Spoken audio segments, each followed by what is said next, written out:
Senhor, eu convido você a abrir a sua Bíblia.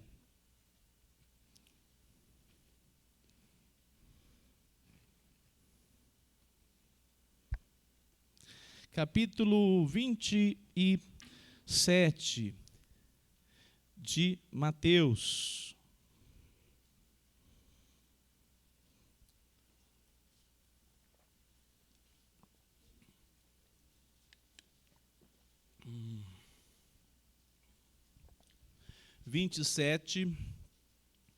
Evangelho de Mateus.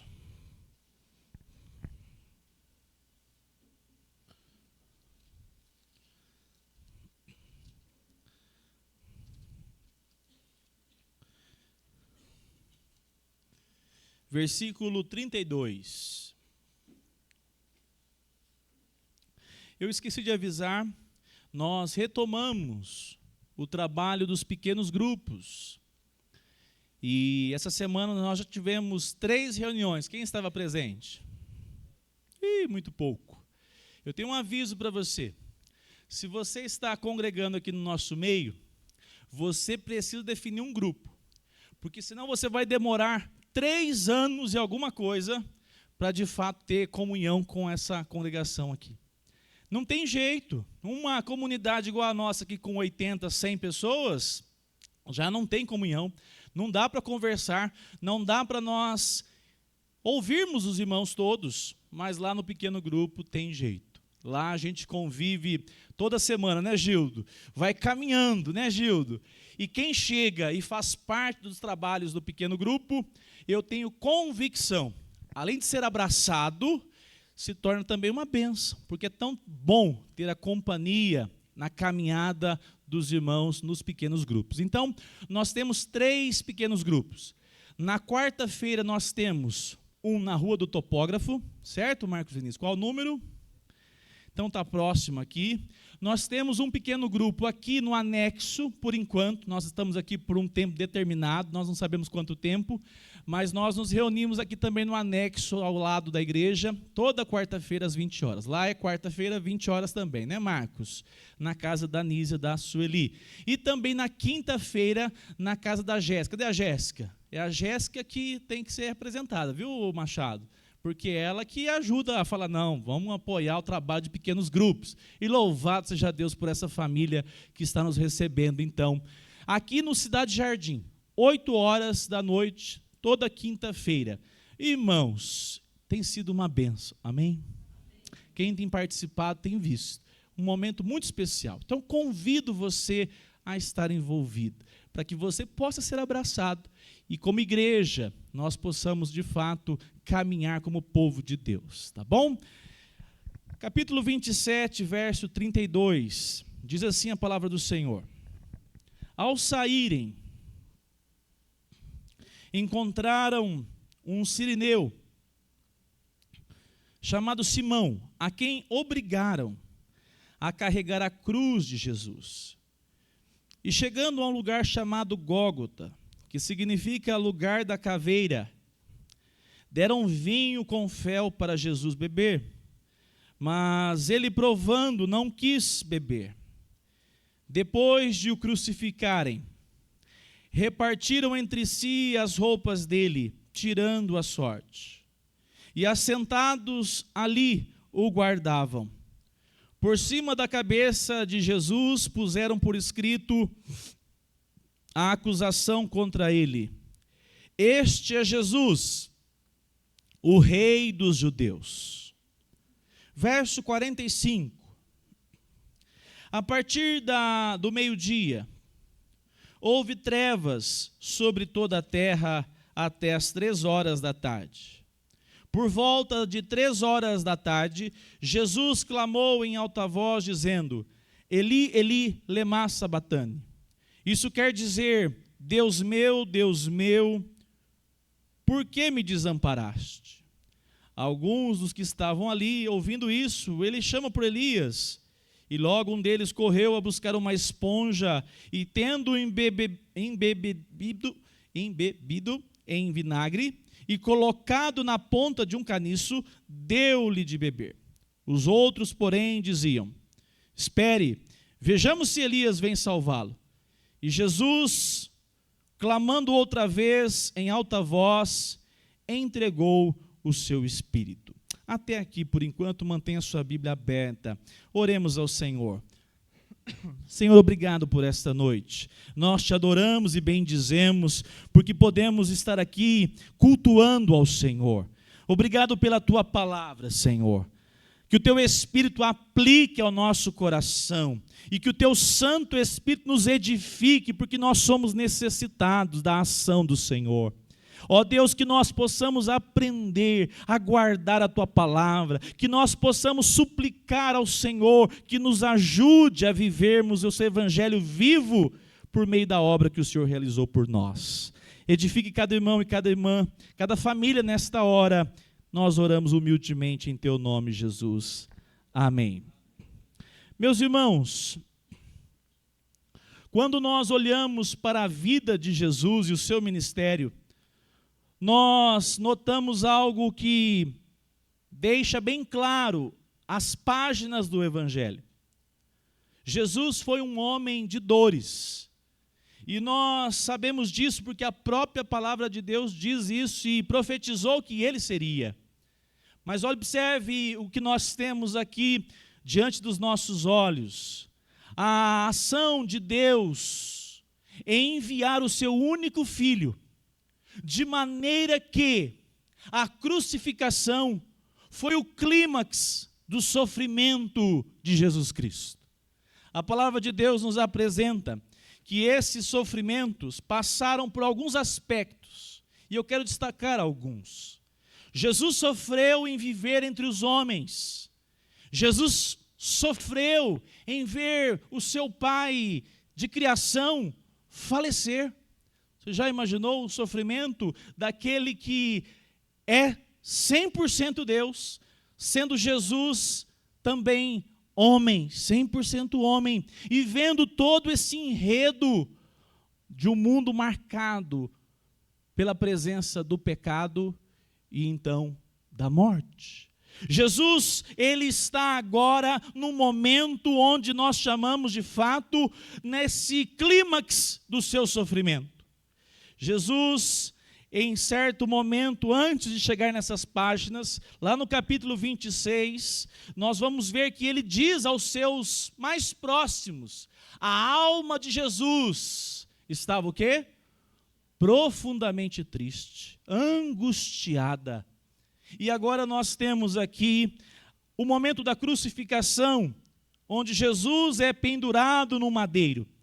E eu quero então mencionar, essa dor passou pela dor física, sim. Jesus foi crucificado. A crucificação sempre foi, até hoje nos assusta, de maneira horrenda, como ela coloca a pessoa numa condição tão agressiva. Jesus foi levantado num madeiro, foi pregado. Era muito normal acontecer de pessoas que eram crucificadas ficarem dias. Nós temos um contexto aqui que nos mostra que os outros dois, quem estava ao lado de Jesus ali?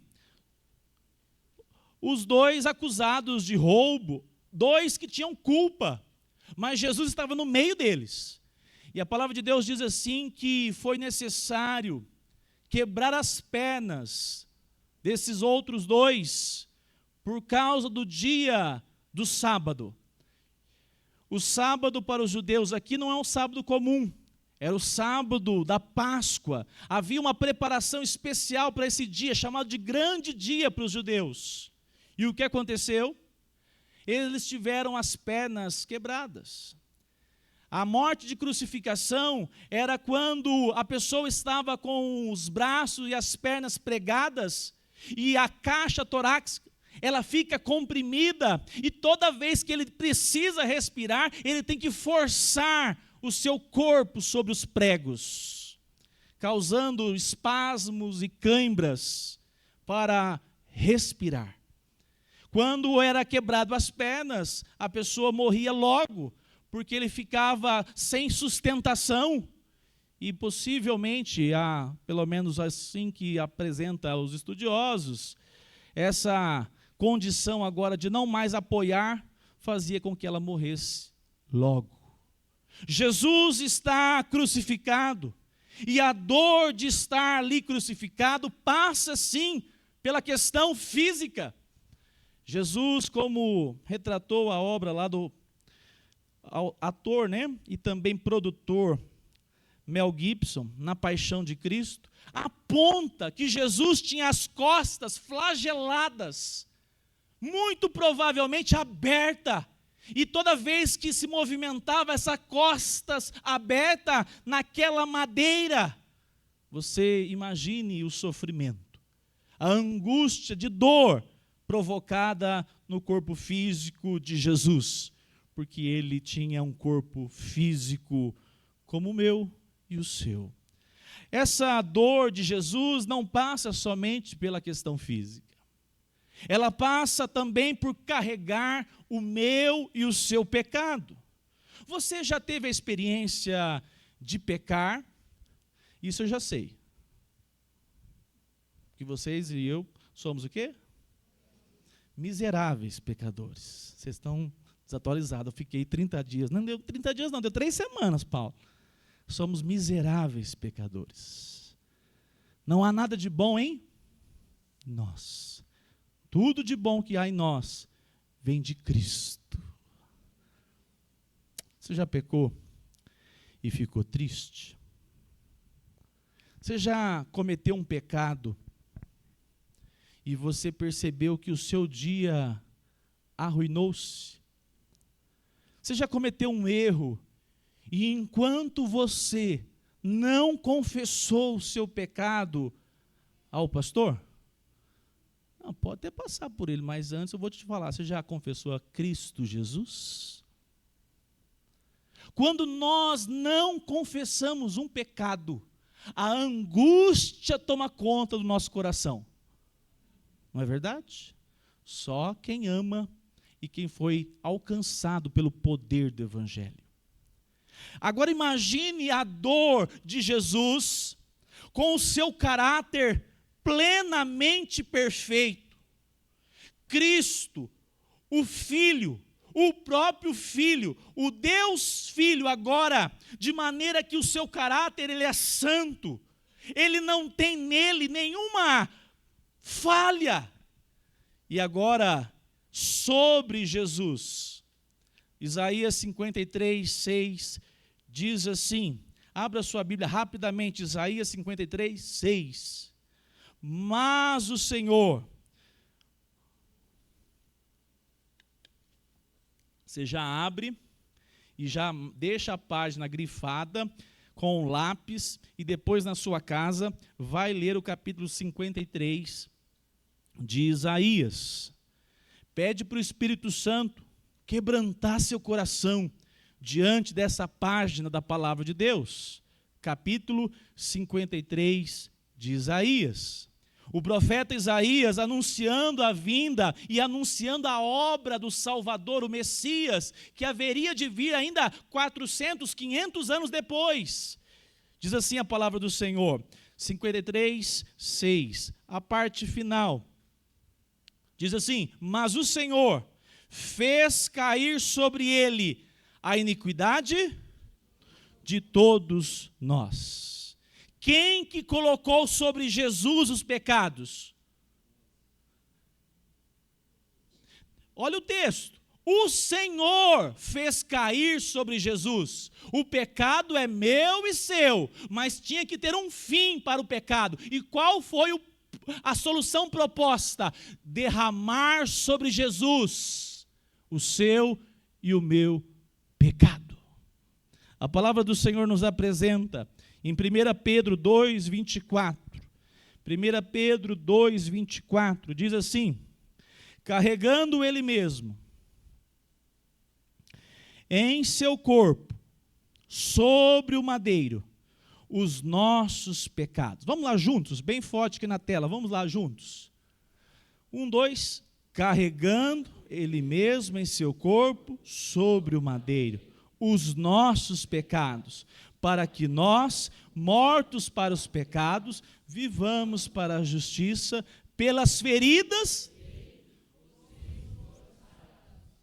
doeu.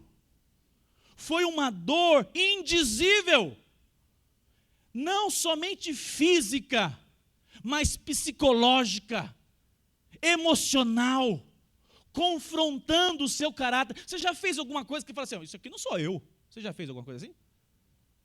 Só eu, né, que sou miserável. Pior que, viu, Rodrigo? Você dá uma tropeçada e fala, não, mas que coisa esquisita isso aqui não faz parte da minha vida. Agora imagine Jesus, sobre ele, todos os nossos pecados, o tamanho da opressão sobre o coração, sobre a mente do nosso Salvador.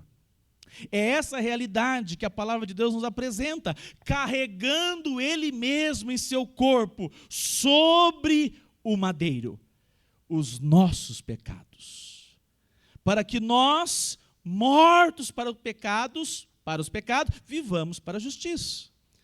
Lá em 2 Coríntios, capítulo 5, você acompanha aqui também na tela, verso 21.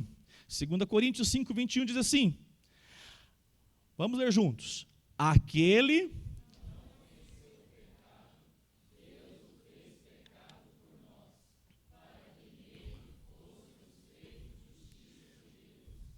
ele não tinha pecado.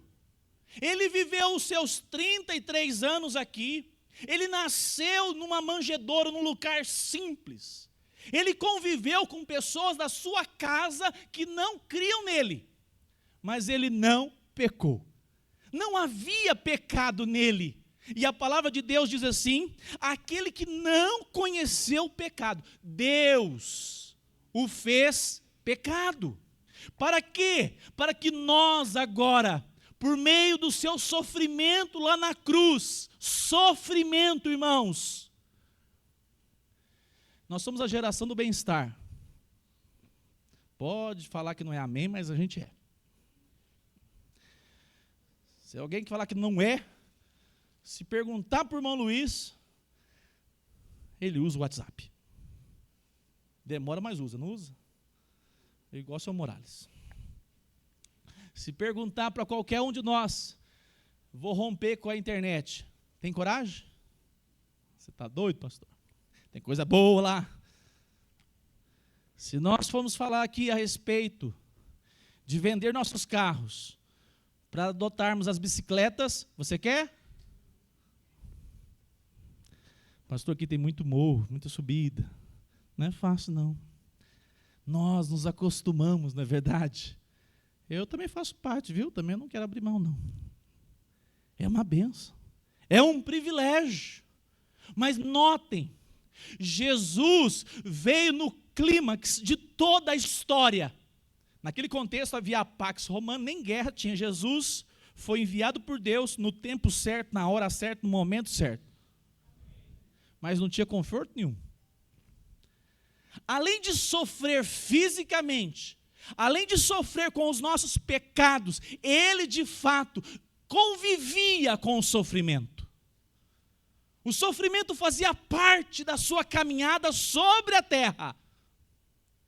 E nós vivemos hoje, não mais simplesmente assumindo o sofrimento. Nós vamos falar sobre isso. Nós não precisamos nos autoflagelar. Nós não precisamos fazer voto de pobreza. Mas nós precisamos compreender o sofrimento do nosso Salvador em nosso lugar. A palavra de Deus nos apresenta essa oposição acontecia de modo que esse carregar o pecado sobre ele se revelou de maneira tão pesada que nós temos esse contexto onde Jesus, ele é visto, ele é buscado, mas agora acontece um terceiro aspecto. Jesus é abandonado. Havia uma profecia em Zacarias que dizia assim: ferirás o pastor e as ovelhas fugirão.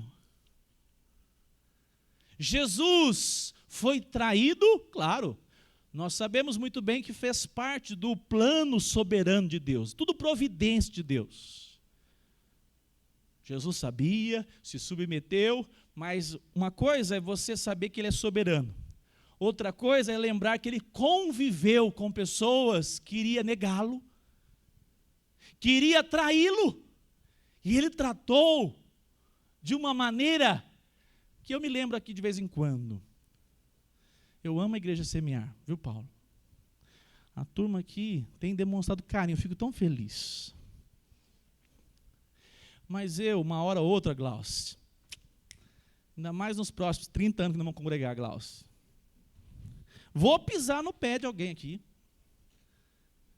E vai ser fácil você falar assim, ó, estou indo embora. Isso é coisa de crente moda século XXI. Nada disso, tá? Mas é fácil você falar assim, mas ele fez isso por mim, contra mim. E é fácil romper com qualquer um de nós. É facinho. A gente deixa de avaliar que tanta coisa boa e pega um ponto e pronto. Agora, note, o meu sentimento de abandono por você, por qualquer pessoa, dói. Mas eu encontro justificativa. Porque quando eu vou analisar, eu posso lembrar, eu poderia ter tratado melhor. Eu poderia ter tido uma resposta melhor. Eu poderia ter feito isso, não é assim? Não é assim a sua convivência? Você nota que você produz não só coisa boa, você tem que pedir perdão, não é assim? Mas sabe o que a palavra de Deus diz? A palavra de Deus diz assim, que Jesus amou os seus e amou até o fim.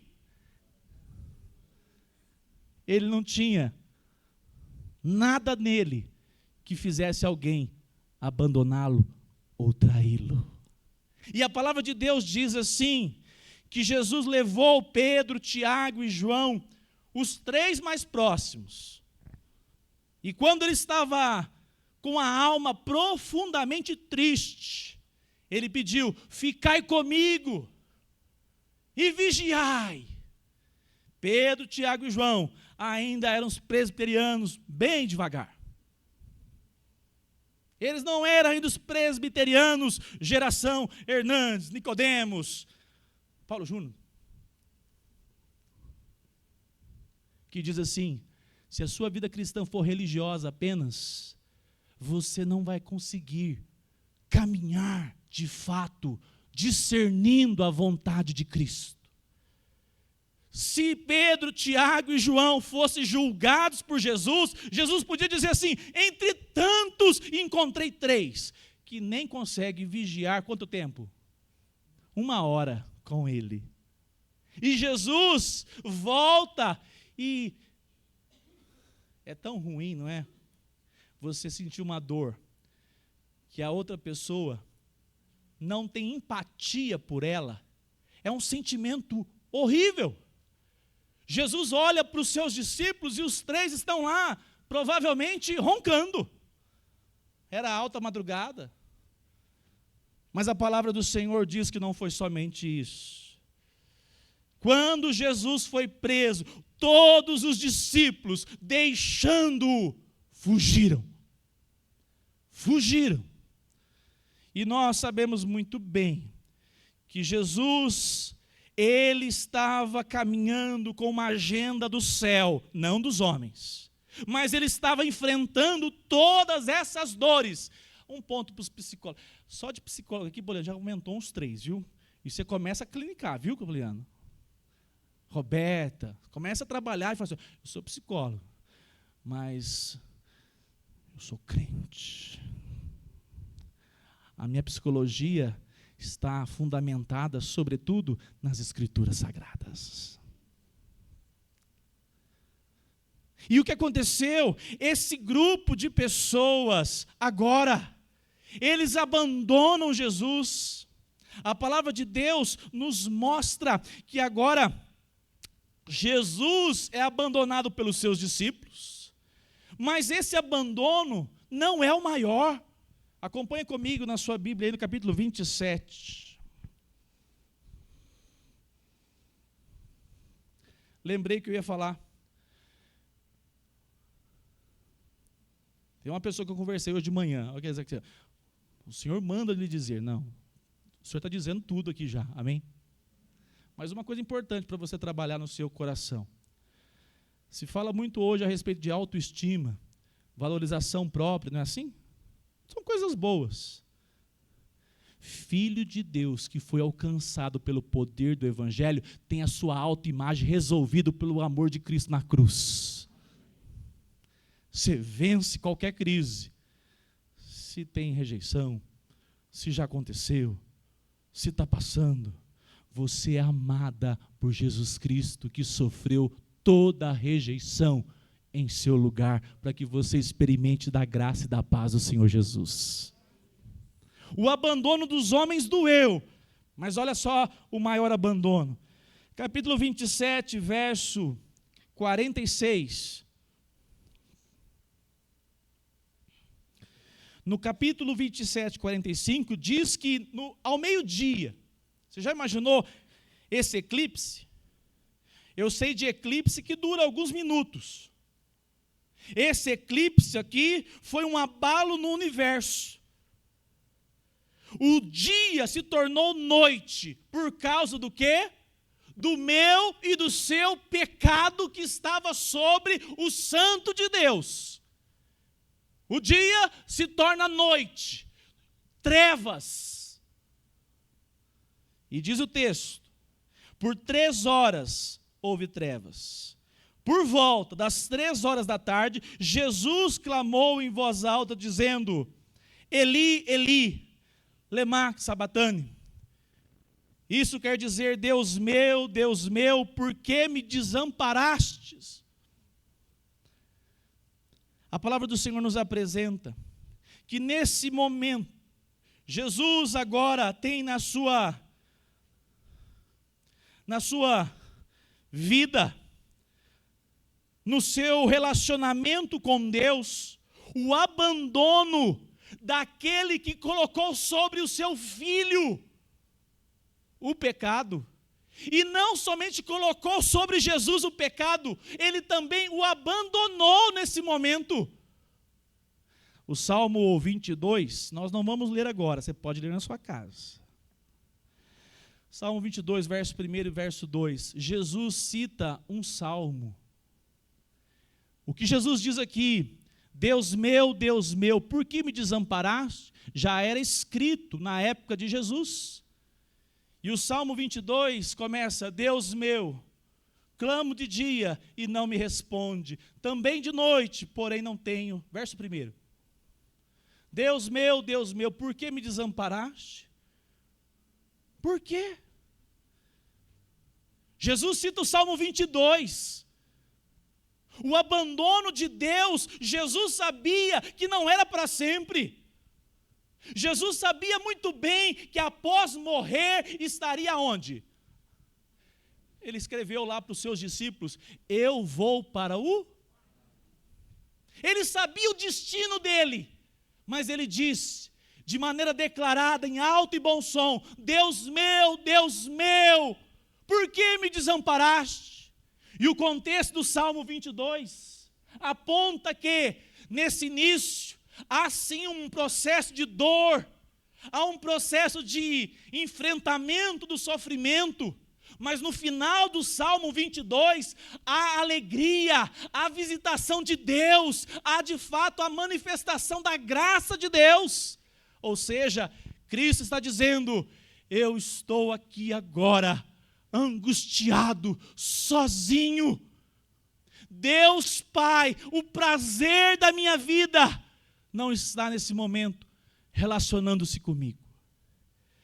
Mas ele clama, porque ele sabe que esse abandono, ele passa por um momento. Ele passa por alguns instantes. 3 horas da tarde, diz a palavra do Senhor, que ele agora clama em voz alta, Deus meu, por que me desamparaste? A palavra do Senhor nos apresenta então, de modo que lá em Abacuque, capítulo 1, verso 13, tão puro de olhos, quem? Deus, que não pode tolerar o mal. Jesus Cristo foi abandonado por causa do meu e do seu pecado derramado sobre Jesus. O nosso Deus Pai, Criador dos céus e da terra, o Deus soberano, deixou Jesus naquele momento onde o nosso pecado estava sobre ele. Mas essa não é a fase do sofrimento mais pesada.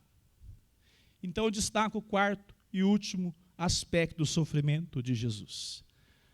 A dor da ira de Deus derramada sobre Jesus. A ira de Deus. Lá em Romanos capítulo 3, verso 25, apresenta algo muito importante para nós. Jesus estava carregando então a culpa de nossos pecados. Deus Pai Todo-Poderoso, Criador dos céus e da terra, do universo, derrama sobre Jesus a sua ira. Terrível coisa é cair diante do Deus vivo. A palavra do Senhor diz lá em Romanos capítulo 3, verso 25.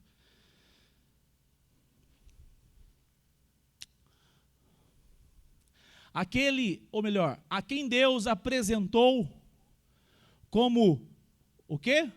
Propiciação no seu. O que é a propiciação? Se não é justamente para que Deus pudesse ser propício a você, para que Deus pudesse, o Deus Santo, que criou os céus e a terra, de maneira perfeita, mas o homem, o ser humano, tomou a decisão de romper-se com Deus, escolhendo pecar. Agora, Deus estabelece um resgate. Qual é o resgate? Por meio da cruz, Cristo recebe a ira de Deus. Como? Para que você pudesse agora receber de Deus o favor dele, ele colocou sobre Cristo o sacrifício da propiciação. O que isso apresenta? Para que a ira de Deus fosse derramada sobre alguém, para que nós igreja, tivéssemos então o favor dele. Deus resolveu derramar sobre o seu único filho, e ele foi a nossa propiciação. Deus derramou sobre Cristo toda a sua ira, para que você pudesse ser alcançado pelo amor dele. E a justiça dele? Onde foi derramada? Sobre o seu único filho. Esse Deus Santo, Romanos 3, 25 e 26, diz assim: a quem Deus apresentou como propiciação no seu sangue, mediante a fé. Deus fez isso para manifestar a sua. Deus é amor? Amém? E Deus é? Ele não podia resgatar você de qualquer maneira.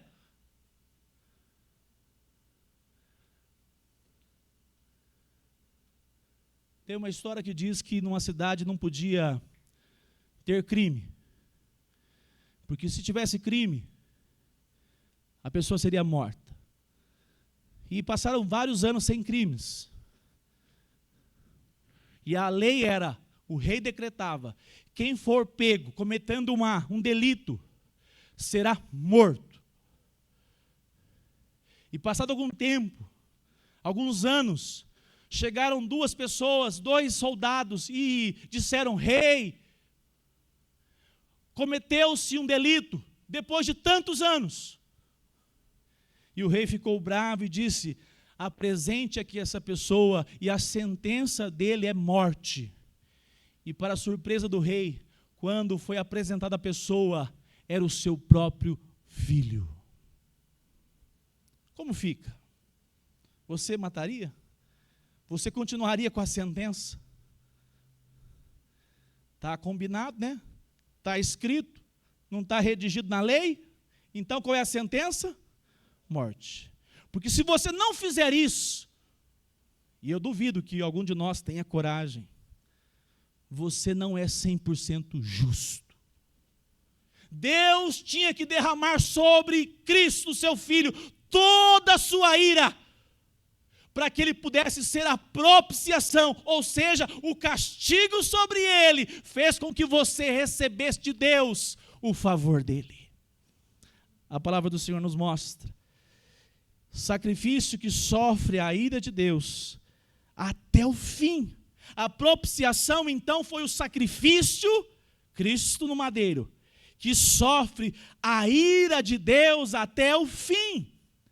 Nós estudamos hoje pela manhã. Quem estava na escola bíblica dominical? Vocês podem fazer uma visita, viu? Não é... Cobra para vir aqui na igreja de manhã? Está cobrando, Rodrigo? Não. Tem ar-condicionado ligado? Nem isso economiza, viu? Pode vir de manhã. E você vai crescer no conhecimento da palavra de Deus. Eu estava lá na minha casa, lá em Uberaba, assistindo a transmissão da escola bíblica. Uma bênção. Fiquei orgulhoso, Roberto. Louvado seja Deus. Então, não falte. A palavra de Deus, lá em Hebreus 2,17, diz assim: por isso mesmo, era necessário que em todas as coisas ele se tornasse semelhante aos irmãos, para ser misericordioso e fiel sumo sacerdote nas coisas referentes a Deus, e para fazer propiciação pelos pecados do povo. A ira de Deus foi derramada sobre o seu único filho. Abra sua Bíblia em Apocalipse capítulo 16, rapidamente.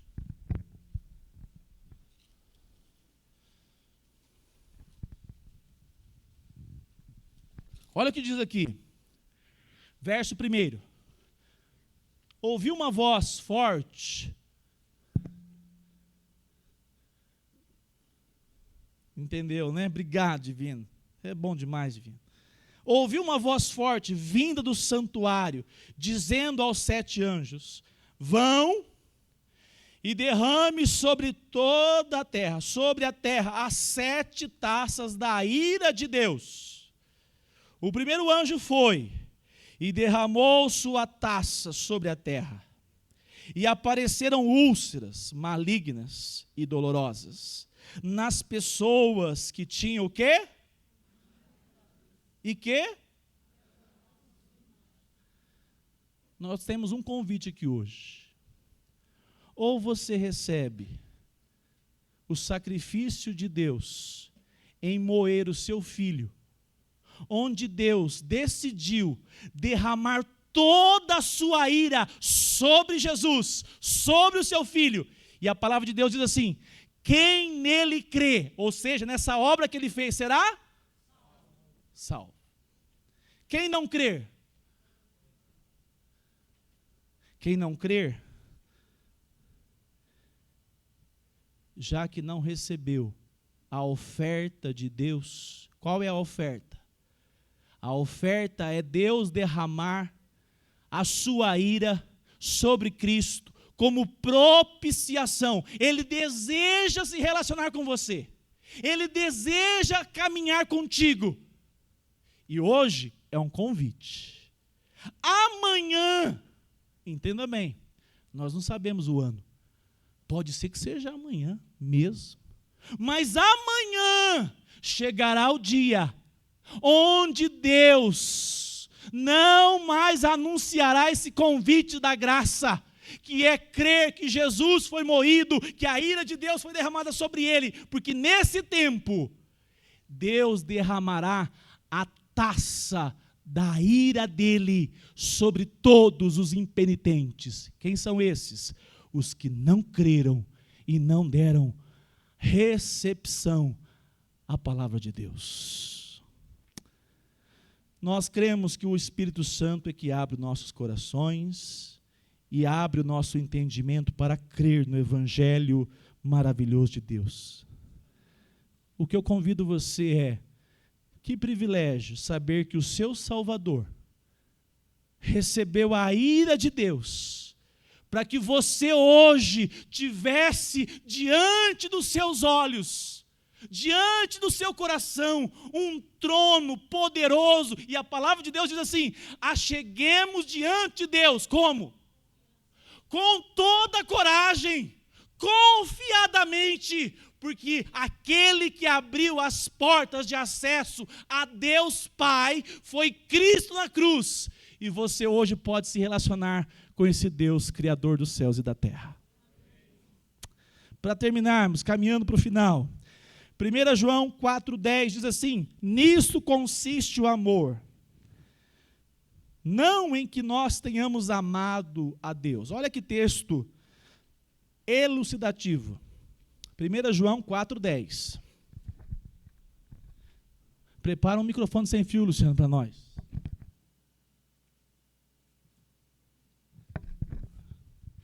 Nisso consiste o amor, não em que nós tenhamos amado a Deus, mas em que Ele nos amou e enviou o seu Filho como propiciação pelos nossos pecados. Nisso consiste o amor de Deus. Meu irmão, essa propiciação então era necessária para que a santidade de Deus fosse mantida. Porque se Deus empurrasse para debaixo do tapete os meus e os seus pecados, Deus não seria santo. Ele precisou moer. Ele precisou derramar sobre Cristo, seu Filho, a sua ira. E a palavra de Deus diz que Jesus clamou: Deus meu. Olha esse nível de sofrimento. E a palavra de Deus nos diz que essa obra produziu para Deus satisfação. Tem pessoas que acham que Cristo morreu para pegar a chave do capeta, não é? Já viu isso, Leonardo? Cristo morreu porque aí ele venceu, foi lá, tomou a chave do diabo, bateu o continente. Nada disso. Cristo morreu na cruz, recebeu a ira de Deus, para que o nome de Deus continuasse sendo glorificado como um Deus santo e justo. A palavra do Senhor nos mostra que da justiça, acompanhe comigo aí, finalmente, 27:50, diz assim: e Jesus, clamando outra vez em voz alta, entregou o sofrimento teve tempo determinado. 3 horas de trevas, 3 horas o sofrimento que Jesus estava ali passando, e agora chega o último momento, como se de fato Jesus entendesse que estava completo, finalizado o que ele veio fazer. Jesus, lá em João, o evangelista, diz, quando Jesus tomou o vinagre, disse: está consumado, não há mais nada a fazer, realizei toda a obra que Deus me enviou a fazer nessa terra.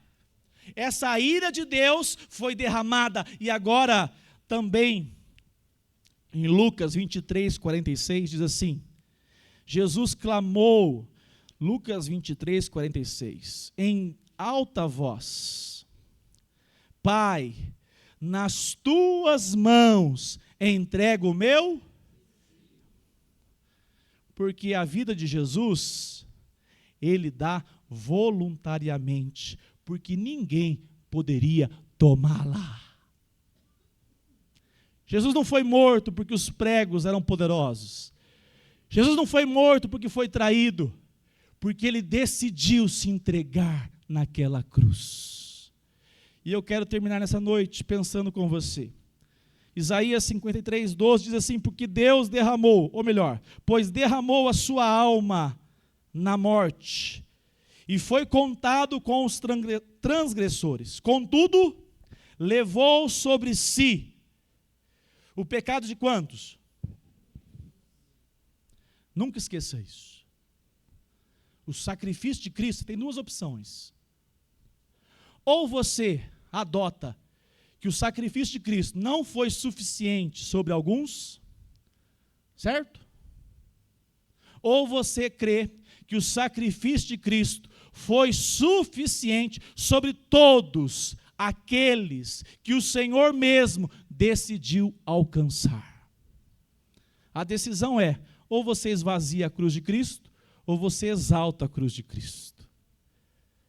Cristo morreu por todos aqueles que Ele mesmo chamou. A palavra de Deus diz que pelos transgressores, muitos transgressores, mas não todos. Isaías 53:11, Ele, quem? O nosso Pai, Deus poderoso, verá o fruto do trabalho, o próprio Cristo, de sua alma, e ficará satisfeito.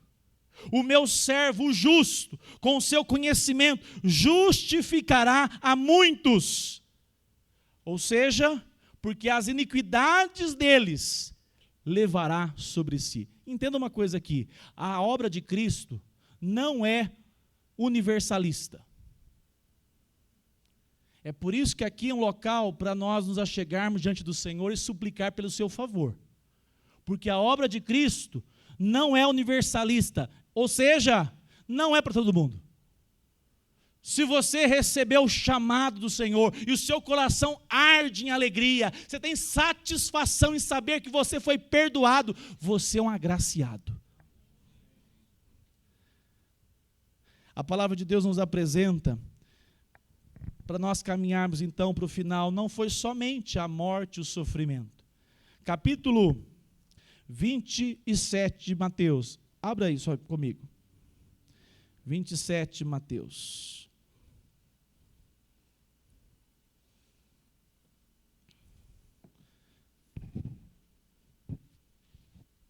Diz a palavra do Senhor.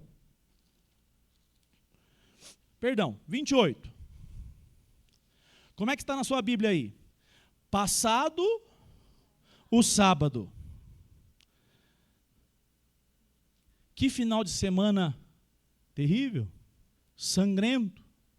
Os discípulos estavam assustados, mas passado o sábado, diz a palavra do Senhor, no primeiro dia da semana, Maria Madalena e a outra Maria foram ver o túmulo.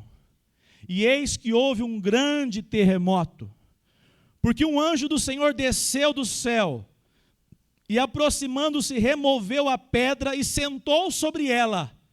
O aspecto dele era como um relâmpago, e a sua roupa era branca como a neve.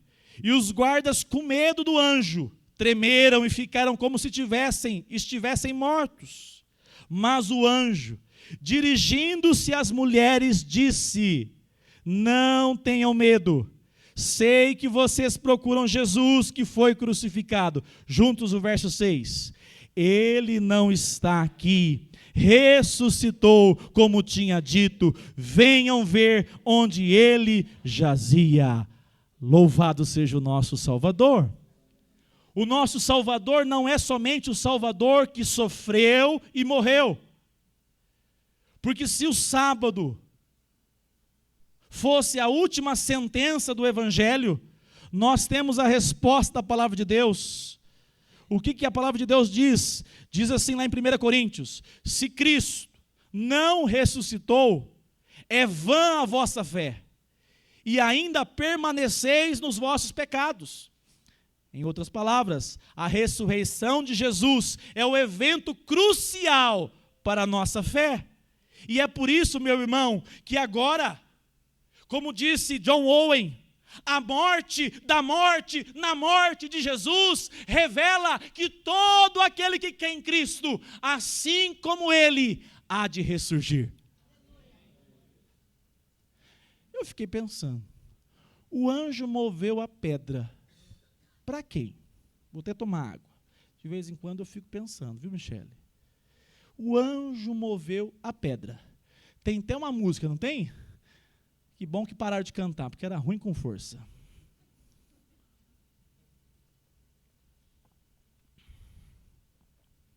Quem que precisava da pedra removida? A igreja! A igreja foi convidada, entre aqui no túmulo, ele não está aqui, ele vivo está, e vocês podem celebrar, porque a morte foi morta na morte de Cristo Jesus. Cristo Jesus ressurreto se revela às suas discípulas, se revela à igreja. E eu quero terminar dizendo, hoje pela manhã, eu citei o exemplo da jovem chamada Blandina. A não ser os que estavam de manhã, quem conhece o testemunho dela? Quase ninguém. O pastor Jodair conhece. No século I, século II já, no ano de toda hora eu falo 175, uma jovem, com seus 20 e poucos anos, magra e frágil, como uma moça qualquer, escrava, foi presa porque era cristã. E naquela época se levava os cristãos a cenas de barbárie. Essa jovem, os crentes, irmãos dela, vendo ela, se compadeciam, dizendo: vai morrer na primeira hora com o seu carrasco.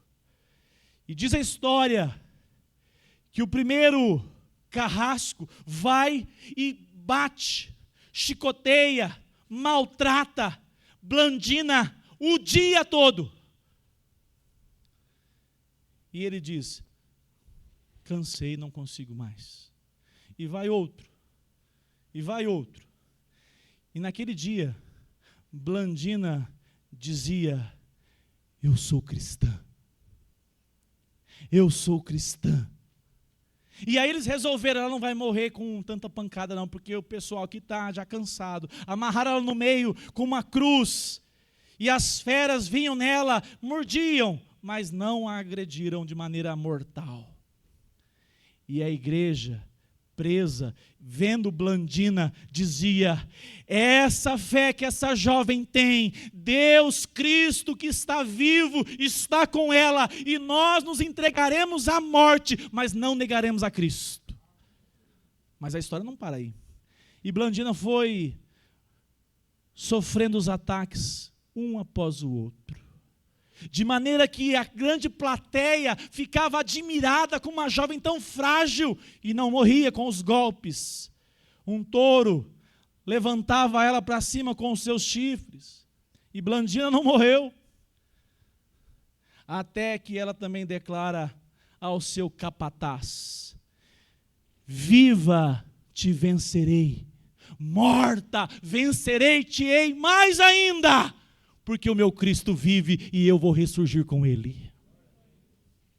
A história diz que eles mataram os cristãos, Blandina foi morta num golpe fatal, queimaram alguns corpos, outros despedaçaram e lançaram num rio, porque eles diziam: eles não podem continuar crendo nessa ressurreição, porque essa é uma fé muito complicada, essa é uma fé muito estabelecida no coração deles. A igreja de Cristo Jesus se estabeleceu, se estruturou por meio do sangue dos mártires, confiando que a ressurreição está por meio de Cristo Jesus, que foi a primazia, o primeiro entre aqueles que ressurgiu. Eu termino convidando você nessa noite, meu irmão, minha irmã. A ressurreição de Cristo aponta não somente para a expiação, mas também para a nossa condição agora que temos de caminhar com Cristo. Em Romanos 6,4 diz assim: fomos sepultados com Ele pelo batismo na morte, para que com Cristo, como Cristo, foi ressuscitado entre os mortos pela glória do Pai, assim também andemos nós em novidade de vida. Eu convido você, o poder do Espírito Santo, que atuou lá com Jesus, que fez ele ressurgir, é o mesmo que trouxe nova vida a você aqui no século 21. Para quê? Para caminhar com ele. para viver a nova vida em Cristo. Hoje pela manhã eu disse, qual é o seu objetivo de vida em 2024? Ficar mais rico? Aumentar a família? Comprar uma casa? Tudo isso é pouco demais. O chamado de Cristo a você é: caminhe em meio aos desafios, em meio às lutas, em meio aos dissabores, em meio à enfermidade, em meio às dificuldades, confiado que o seu Cristo ressurgiu dos mortos e nada nesta vida trará derrota terminante sobre a sua história. Em Cristo Jesus, nós somos mais que vencedores por meio daquele que nos amou. Fique em pé.